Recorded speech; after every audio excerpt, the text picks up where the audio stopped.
He was a renowned tycoon, owner of a fortune built with precision, but he couldn't touch his own son. Liam, a wheelchair user since the accident, lived in a profound silence.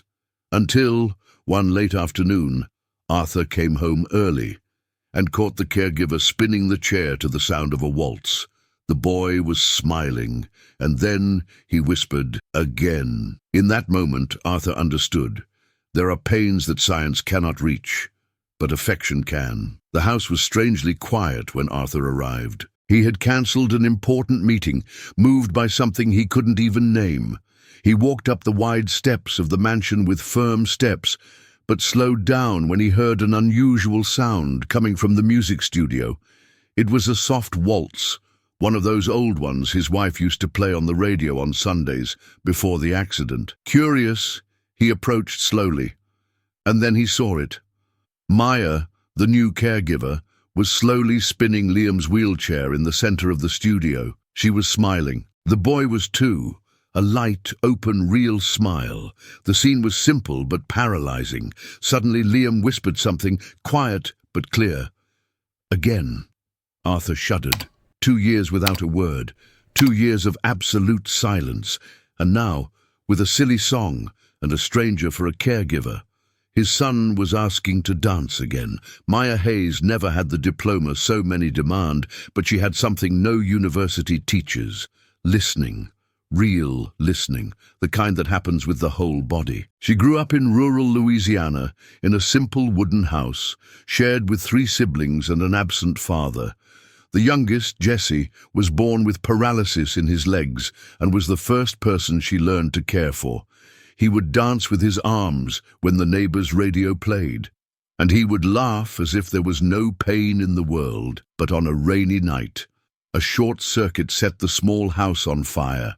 Maya tried to save him, tried to tear the boards away with her bare hands, but it was too late. Since that day, she carried in her chest a silence similar to Liam's. When the caregiver agency sent her to the Thompson mansion, she wasn't impressed by the luxury. What paralyzed her was the emptiness. The air there was heavy. No wall seemed to have stories. The first time she saw Liam, he had his back to her, staring out the window like someone who had given up on being called. She didn't say hi. She just sat down beside him and stayed. In the following days, she read children's books in a low voice, played classical music on her phone, and sang snippets of songs she learned from her grandmother. No one responded, but she knew presence is also a response. Arthur, the father, watched from a distance. No time, no patience, no hope. A man who tried to control his pain with spreadsheets. The staff would comment, "She's too sweet. She's going to get hurt." Maya heard them, but she didn't back down. She knew that a child's silence is not the end. Sometimes it's the last cry before giving up. And there, in that environment where everything was monitored, calculated, sterilized, she did something simple and revolutionary. She stayed. And it was by staying that she began to feel, not in the boy's muscles, but in his eyes, in the small movements of attention, as if somehow he was saying, "You're not afraid of my silence, so maybe I don't have to be either." Maya didn't want to save anyone. She had already tried once and failed.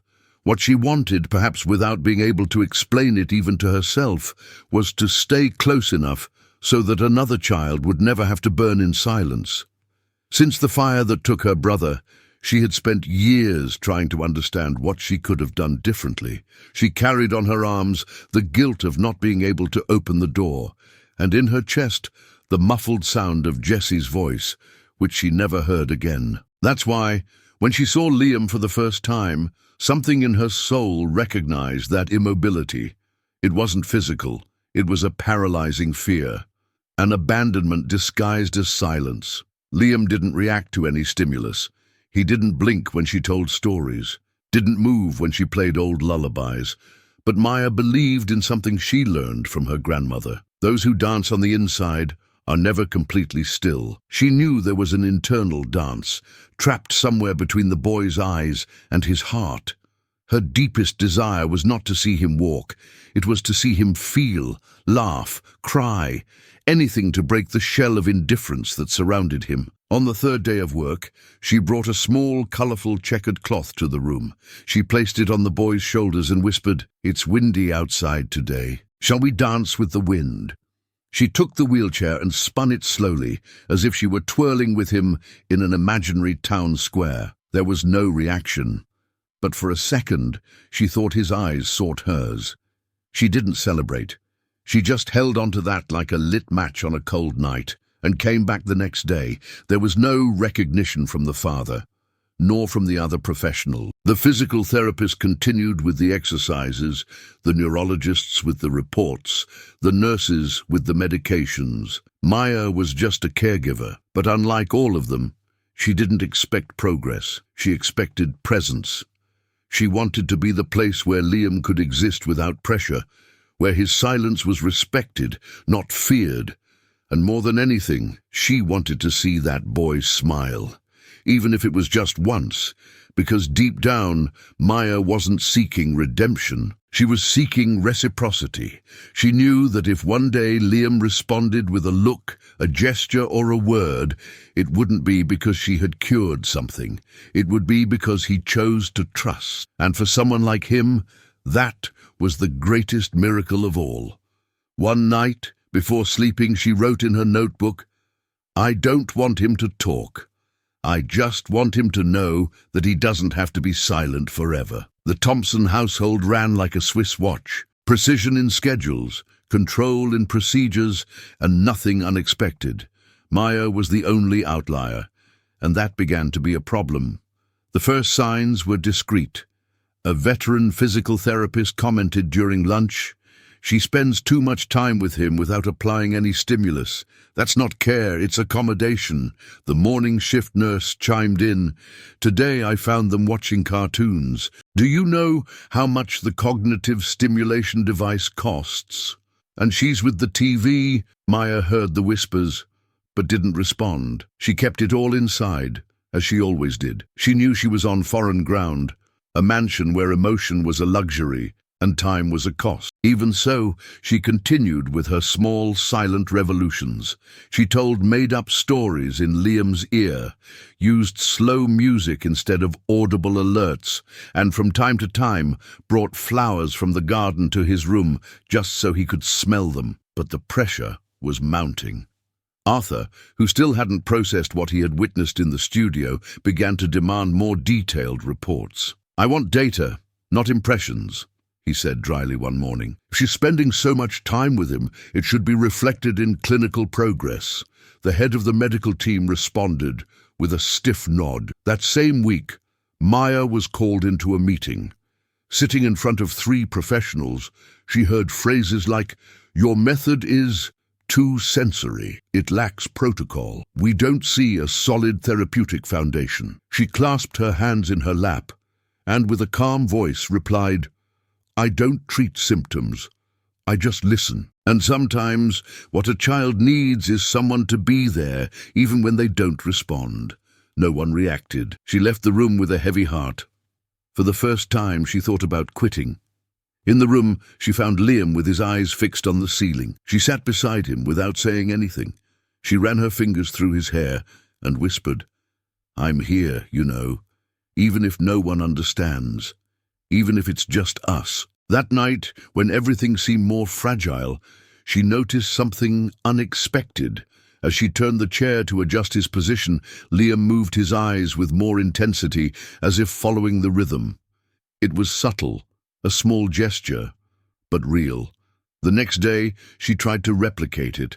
She put on soft music, positioned herself behind the chair, and slowly spun it to the beat. Liam didn't smile, but his eyes were attentive. She stopped, and he blinked twice. But when she informally reported this to one of the doctors, she heard, "Maya, that's just a reflex. Don't get your hopes up. You'll just be disappointed." That hurt, more than she wanted to admit. She was starting to feel like a foreign body in a place where everything needed proof. But inside, there was a certainty that no one could take from her. Liam was there, even if it was just with his eyes. The Thompson mansion was in an uproar. It was the night of the charity gala. Arthur organized this event every year to raise funds for medical institutions. It was his way of maintaining the image of a caring father and a philanthropic businessman. This time, the theme was inclusion and assistive technology. The irony. The house was full of people who talked about accessibility but avoided looking Liam in the eye when they passed him. Maya spent the whole day behind the scenes. She hadn't been invited, of course. She was on duty, taking care of Liam away from the ballroom, as always. She knew her place. The invisible ones don't appear in the photos. After dinner, while the guests were giving speeches about empathy and innovation, Liam began to make a guttural, insistent sound. It wasn't pain. It was like a call. Maya approached. "Are you okay, Liam?" He blinked. Twice. Then he moved his eyes to the side of the room. There was a portable speaker on the table. Maya hesitated. The protocol said, "Maintain silence during the event." But her heart said something else. She took a deep breath, picked up the speaker, and played the music he liked best, an old instrumental waltz. And then, carefully holding the arms of the chair, she began to spin gently with him in the center of the room. "Let's just take a little spin, like that day, remember?" Liam didn't answer, but his eyes were open, alive. His mouth opened slightly, and a sound almost like laughter escaped. Maya was moved, but remained steady. She closed her eyes for a moment. She let herself be carried away by the sound, by the connection, by the subtle joy. What she didn't realize was that the ajar door gave a view of the hallway, and at that moment, one of the event's guests, a socialite known for her cruel frankness, passed by and saw the scene. "What in the world is this?" she exclaimed loudly. Other guests approached, curious. In seconds, there was a small audience in the hallway. Maya stopped, her heart in her throat. A man laughed. "Is this a theater now?" Another, with a glass of wine in his hand, commented, "Improvised dance therapy. How innovative." The music was still playing, but the mood had completely changed. Liam shrank slightly in his chair. His gaze, once attentive, was lost on the ceiling again. Maya tried to turn off the music, but her hands were trembling. That's when Arthur appeared. He had stepped out to take a phone call and returned to the commotion. He looked at the scene, not understanding. Maya stood in the middle of the room, surrounded by laughing people. Liam was motionless, the music still playing. "What is happening here?" he asked sharply. The socialite answered before she could. "Your employee decided to put on a private show, with the boy in the middle of the room, in very poor taste." Maya tried to explain. "He asked for it. He reacted to the music." Arthur interrupted her. "Are you exposing my son to this kind of situation? In front of everyone?" She fell silent, her throat tight, her face red. No one noticed, but a tear rolled down Liam's face. "I think it's best if you leave. Now," Arthur said without looking at her. Maya took a step back, then another. She looked at Liam, who was staring at her as if he wanted to say something but couldn't. She then whispered almost inaudibly, "I'm sorry." She left the room with her head down, swallowing her tears, hearing the comments behind her. So dramatic. These people come from nowhere and think they can reinvent everything. Liam stayed there, alone, surrounded by experts, cutting-edge technologies, and completely alone. Later in the room, Arthur would watch the security camera recording of the entire moment. He would see his son smiling. He would see the genuine joy before the interruption.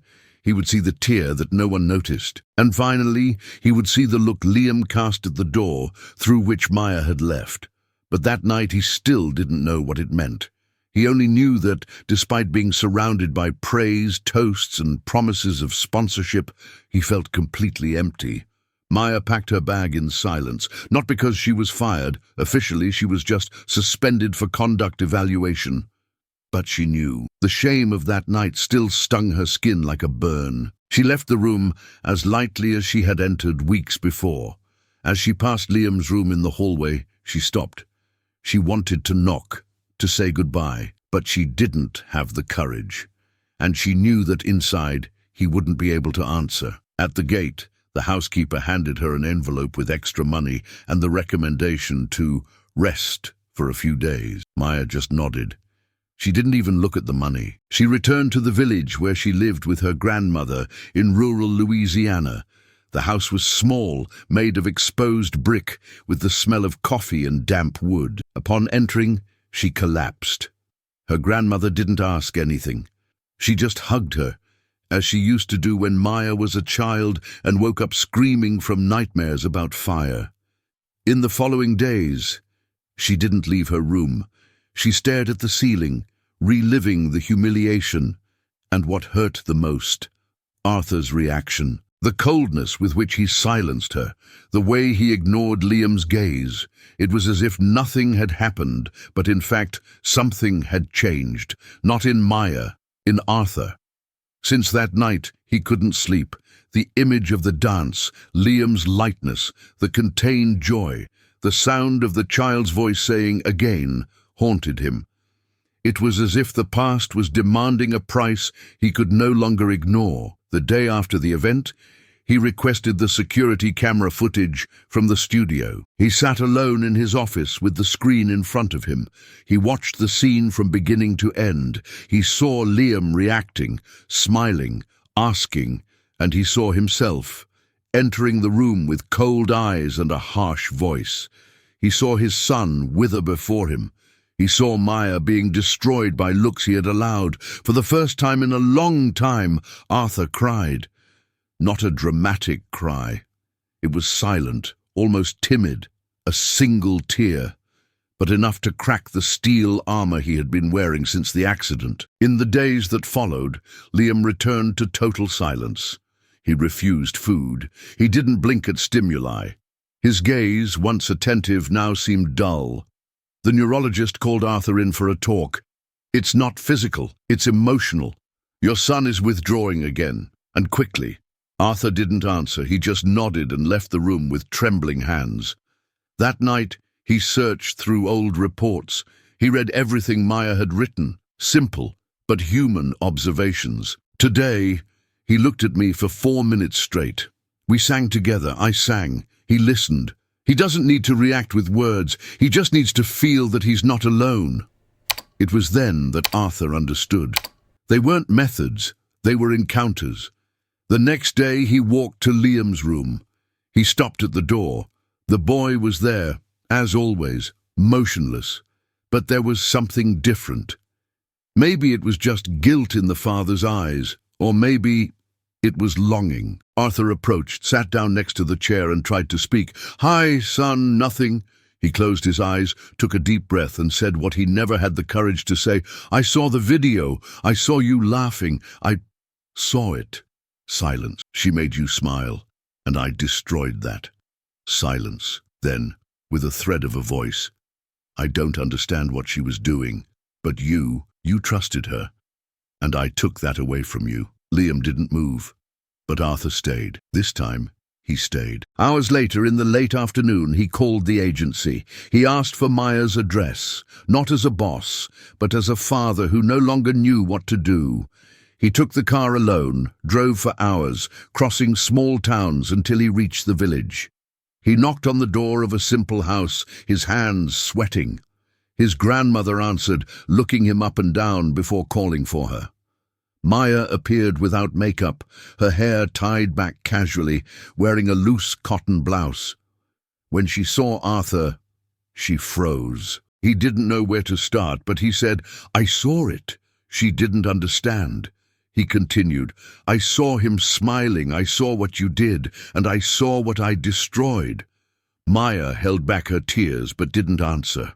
"I don't know how, but I need you to come back." She looked at him with the same firmness she used to calm Liam. "It's not about me, Mr. Thompson. It never was." "I know, but he still looks at the door, as if he's waiting." The grandmother watched in silence. Arthur clasped his hands in an almost childlike gesture. "I need to learn, and so does he. But we don't know how without you." Maya took a deep breath. She looked at the sky. She closed her eyes. After a few seconds, she answered. I'll come back. But not as an employee, Arthur nodded. As what then? She replied, as someone who will stay until he learns that he no longer needs my silence to find his own. Have you ever distanced yourself from someone just because you didn't know how to help? Have you ever felt that you were close, but still so far away? If this has ever happened to you, just comment yes below. It's a small word, but it shows me that this story has reached your heart, and you can be sure I'm reading every single one, for real. Maya returned on a cloudy Tuesday morning. She wasn't greeted with a party, no flowers, no apologies, but there was no indifference either. Mrs. Gable, the housekeeper, hugged her without saying a word, and that was the most human gesture the house had witnessed in months. Arthur was waiting for her in the garden. He was sitting under the wooden pergola where his wife, Emily, used to have tea with their son before everything changed. When he saw her approaching, he stood up but didn't know what to say. Maya was direct. I didn't come back to pick up where I left off. What I had with him, a part of that was lost. I know, he said, his eyes downcast. We'll have to build something new, slowly. He nodded. And Liam? Arthur took a deep breath. He's barely eating. He doesn't fix his gaze anymore. He's worse. They walked to the room together. Maya stopped at the door. The environment was the same. The white walls, the wide window, the smell of artificial lavender. But there was something faded there. Liam was motionless as always, but now with empty eyes again. She didn't say hi. She didn't touch him. She just sat next to him and breathed calmly. After a few minutes, she took a small cloth from her pocket, the same checkered scarf she used when spinning the chair. She showed it to him, but Liam didn't react. Maya smiled anyway. I know, I'm scared too, but if you still want to dance, I'm here. Nothing happened that day, nor the next day, nor the next week, but she came back.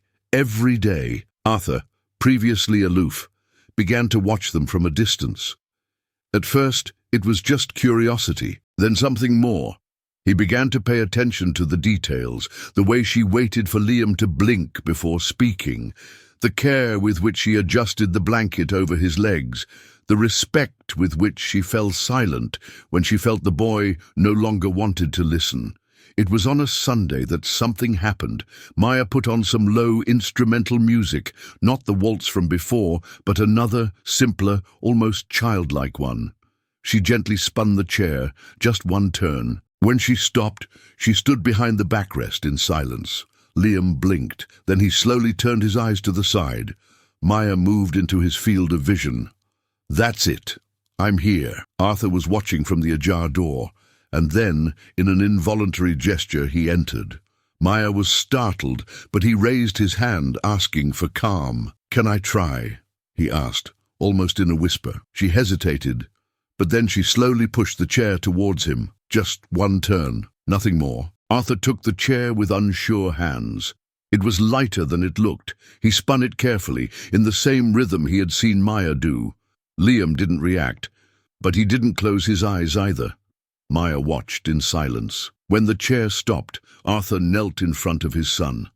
I don't know how to dance, son, but if you want to teach me, I'll stay here until I learn. Liam blinked once, twice, and then he made a sound, not a word, not a laugh, just a breath, a guttural sound, like a sigh. But for someone who had been waiting for 2 years for any sign, that was an earthquake.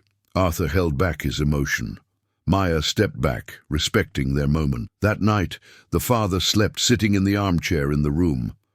Liam didn't say anything else, but he didn't look away either. It was the beginning. The next day, Arthur appeared in the room with something new, a tablet. On it, a song, the same waltz. If it's not too much, he said, looking at Maya. It's not, she answered firmly, as long as you dance with him. And so they did, this time together. Maya played the music. Arthur pushed the chair. Liam smiled, a small, contained smile. But a smile, and that was enough. From that day on, everything changed, but nothing was fast. There were no miracles, no leaps, no dramatic regressions. It was like a light rain after a long drought. At first, the earth finds the moisture strange. Then, it begins to absorb it. Arthur, the distant father, began to visit his son's room every day. At first, for minutes, then for hours. He didn't know what to do. It was like relearning how to be a father. But Maya was there, as a bridge, as a beacon. She didn't give orders. She just observed and, when necessary, said gently, "You don't have to talk all the time. Just sit. He feels it when you're trying too hard." So he learned to just be. And Liam silently also seemed to be learning. He learned that this man was no longer a shadow at the end of the hall. He was someone willing to stay. One afternoon, Maya found him in the room reading a children's book aloud to his son. He stumbled over the characters' lines, got confused with the tones, but kept reading. Liam blinked slowly, attentive. Arthur looked at her and whispered, almost laughing at himself, "I'm terrible at this." "No," she replied, "you're terrible at giving up, and that already puts you ahead of many people." Over time, Maya ceased to be just Liam's caregiver. She became something more, a link between two worlds that had almost been lost. She began to encourage the two of them to have moments alone. "Go on, read to him without me around, and if he doesn't react, stay anyway." Not every reaction is visible, Arthur accepted. At first, he was uncomfortable, but over time, that white room with the smell of disinfectant became a safe place. Liam began to recognize his father's footsteps, the sounds, the voice. On a rainy afternoon, upon hearing the door open, Liam moved his eyes slightly even before Arthur said anything. It was small, but Maya saw it and noted it in her notebook. Today, he heard his father's footsteps and waited. At the same time, Arthur began to change outside the room as well. At the company, he started delegating more. He stopped scheduling meetings on Sundays. He cancelled a trip to Dubai for the first time in years. During a lunch, he confided in Maya. "Before, my work gave me control. Today, it just distracts me," she replied with a light smile. Distraction is different from living. Liam, in turn, was also transforming. He started making sounds again, short but frequent. They weren't words, but they seemed like requests, attempts at interaction. One day, during an activity with pictures, he made a high-pitched sound when he saw an image of a violin. Maya noticed. Arthur, too. "He likes string music," she said, taking a note. The following week, Arthur hired a violinist to play live in the garden, just for Liam. The transformation was slow but steady. Maya knew she was building her farewell. With every step Arthur took alone, with every new sound from Liam, she got closer to the moment when she would no longer be needed. And it didn't hurt.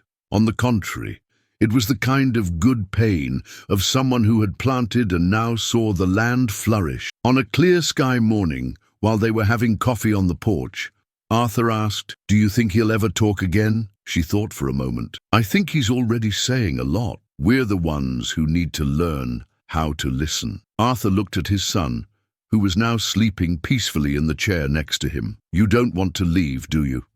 he asked. "I don't," Maya replied, "but I know that one day I'll have to." "How will you know when it's time? When he no longer looks at me, but at you?" Arthur didn't answer. He just stayed there, in silence, listening to the wind and the soft sound of his son's breathing.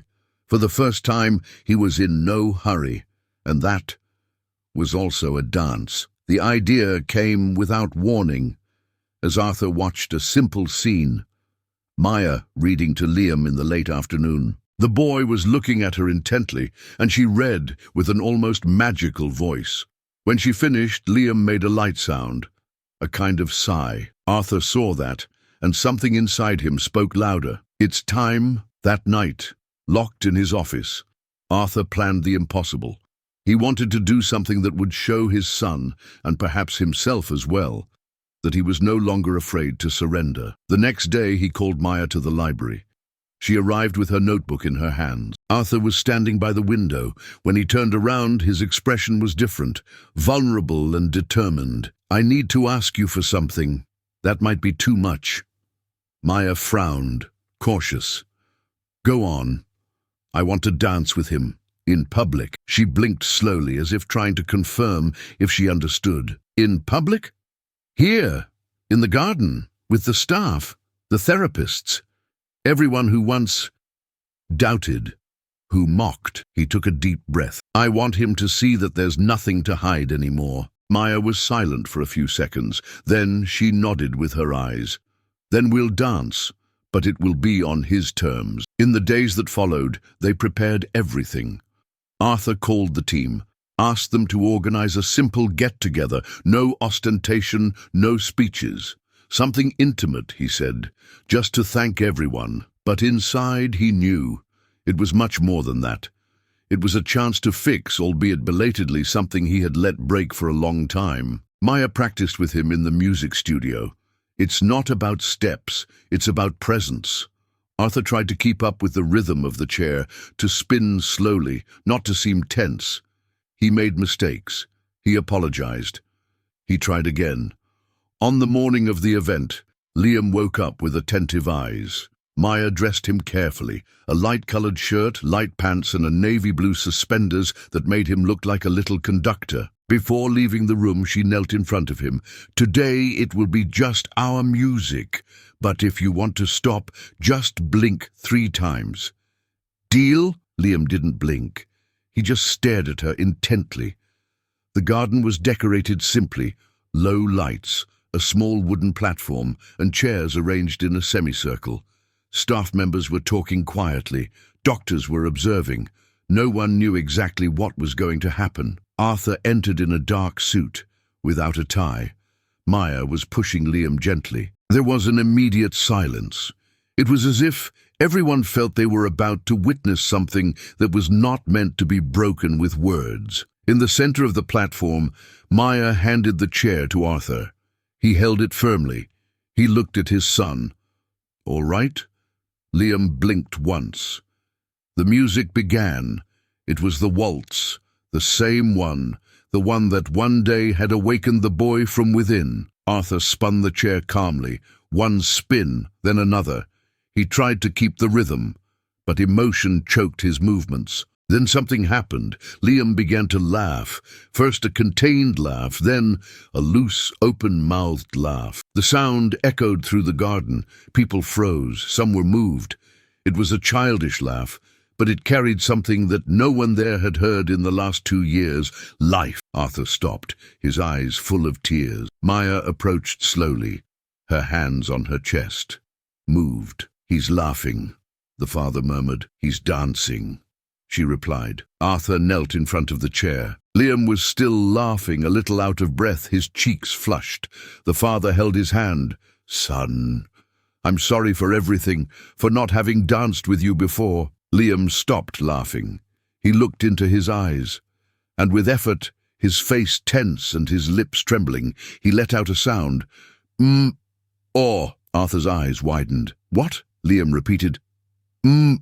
Or. It was an incomplete word, but clear. Maya burst into tears. Arthur rested his forehead on his son's, too moved to respond. We'll dance as many times as you want, my love, as many times as you want. Around them, no one said anything. The silence, once synonymous with absence, was now reverence. The music continued, and for the first time, the Thompson mansion had something that money couldn't buy, joy that blossomed from within. And at the center of it all, a boy in his chair, 2 shining eyes, and a voice being born again. The video of the dance was not planned to be circulated, but like everything genuine, it found its own path. One of the physical therapists, too moved to contain the impulse, discreetly recorded the scene in the garden. He posted it with the caption, "They say he can't walk, but today I saw this boy fly." In less than 24 hours, the video went viral. News channels, pages about inclusion, profiles of mothers of children with special needs. Everyone was sharing the recording of the boy in the wheelchair, laughing, being spun to the sound of an old waltz by a visibly emotional father. People didn't know who those 2 were, but they knew what that image meant. Real love. connection. A miracle for the more hopeful. Messages began to arrive from all corners of the country, from mothers, fathers, health professionals, caregivers, teachers, some with similar stories, others just saying, "Thank you for reminding me that presence heals." At the Thompson mansion, the phone wouldn't stop ringing. TV producers wanted interviews. International newspapers wanted to know who the boy who smiled again after 2 years was. Arthur refused all invitations. "This isn't for show. It's for living," he said firmly when an American network offered a documentary. But the news was already out in the world, and with it came the reactions from those who had previously mocked. The socialite who had laughed on the day of the humiliation posted a public apology. "I didn't understand what I was seeing. Today I see it with different eyes." Some employees, previously skeptical, asked to take care of Liam again. Others, embarrassed, handed in their resignations. Maya, for her part, reacted with discretion. She continued her routine without changing her pace. "We can't let the noise from the outside erase the beautiful silence we've built in here." But inside, she knew something big had happened. Liam didn't start walking again. He still used the wheelchair. He still communicated with sounds, sometimes with single words. But now there was presence. The change was visible in the little things. He looked people in the eye when they spoke to him. He had musical preferences. He made faces when he didn't like some food. And most importantly, he smiled. One afternoon, Maya found him gently twirling the fingers of his right hand to the sound of a melody on the radio. She didn't comment. She just sat next to him and followed the rhythm with her head. That's how they talked. The news reached professionals who, in the past, had given up on Liam. One of the doctors who had suggested permanent institutionalization called Arthur to ask to visit him.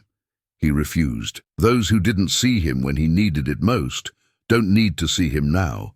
It was harsh, but necessary. Arthur now understood that his son was not a report.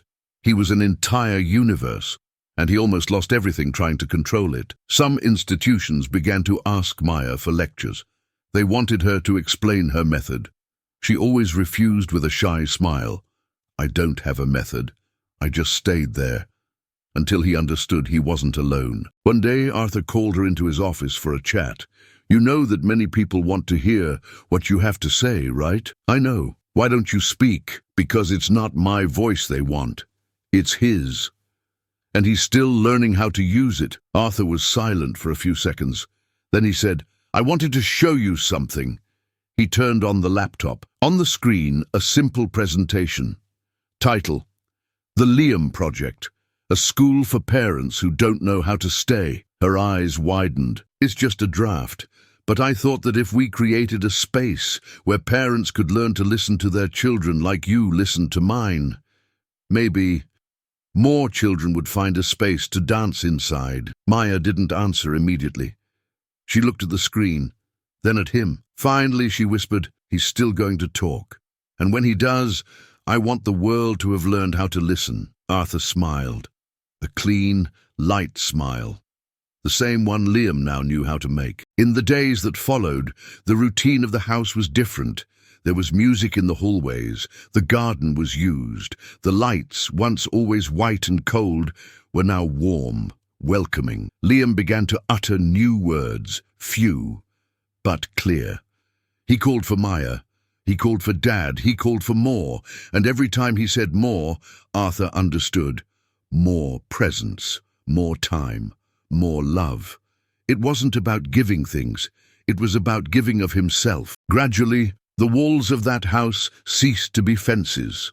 They became pillars of support, like the arms of a father who learned, late but learned, to hold a son who had never stopped being there. Arthur used to believe that loving was providing, giving security, paying for schools, guaranteeing a future. But in front of Liam, he learned that the deepest love is not given with the hands.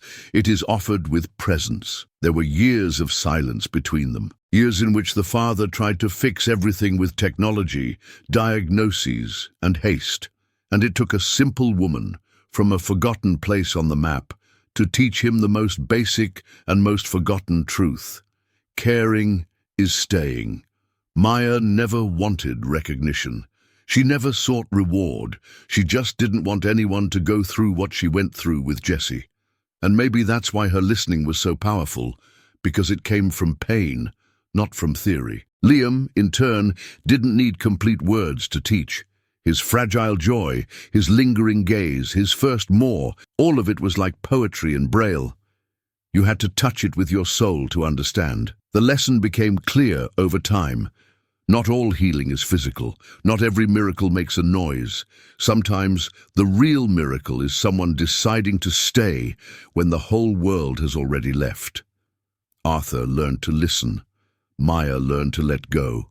Liam learned that he could trust. And together, they created something that no school, therapy, or fortune could ever build. A space where pain was welcomed, not denied. Where time was not measured in goals, but in moments. Where silence ceased to be absence and became full presence. The biggest transformation was not the one the world saw in the videos. It was the one that happened when no one else was looking. That dawn, when Arthur held his son's hand and whispered, "I'm not leaving here anymore." Or that afternoon, when Liam looked at Maya and didn't blink, because he knew she would understand what that silence was saying. And maybe that's the true meaning of loving someone, knowing how to listen to what is not said. Staying even when you don't know how to help, and dancing even without knowing the steps. The months passed with the lightness of those who were no longer in a hurry. Liam continued to evolve, slowly, in his own time. He did not walk again, but he learned to communicate with short sentences. He developed his own vocabulary, full of invented sounds, incomplete words, and gestures that only those who were around him every day knew how to decipher. But the most beautiful thing was not in the words he said. It was in what he provoked in those who loved him. A longer look was enough for Arthur to understand that it was time for a break. A light touch of the hand was enough for Maya to realize that he wanted music. And a laugh, that sincere, red-cheeked laugh, was enough for everyone around to remember why they had decided to stay. Arthur was completely transformed. He gave up half of his businesses. He created an NGO called Living Listening, aimed at parents of children with disabilities who, like him, felt lost and guilty. The NGO did not offer formulas. It offered presence, spaces of silence, dance rooms, workshops with professionals, and with real caregivers like Maya, who began to be heard with respect. Maya, by the way, remained with the family, not as a nanny, nor as an employee, but as part of them. In official records, she came to be called an effective bond therapist. But Arthur used to say, "She is the heart of the house, that's all." Maya's grandmother, Mrs. Ida, was brought to live with them. She was given a room upstairs and began to tell stories in the garden to children from the NGO. Liam loved to listen. As for the former employees who laughed, criticized, or distanced themselves, few came back. Some apologized. Others preferred to pretend that nothing had happened, but no one there held a grudge. Maya would say, "Some people can only see when it's too late, and that's okay. The important thing is to learn in time not to hurt anyone else." Liam grew up. He turned 9 with a simple party full of music with a chocolate cake and sunflowers on the tables. In the birthday video, he appears laughing, and with Maya's help saying clearly, "I'm happy." And perhaps, after everything, that was the greatest victory of all. Not the cure, not the miracle, but the certainty that he knew he was loved, he was seen, and finally, he was heard. If this story touched you in any way, if at some point you felt a lump in your throat, leave a like. It shows that it's worth continuing to tell stories like this. Now tell me in the comments, from which city are you watching? I read every single one, for real, and I make sure to reply with care. And if you believe in the power of a story to transform, subscribe to the channel. Each new subscription gives me the strength to go on. Oh, and don't leave yet. Choose one of the two stories I've left on the screen and continue with me in the next video.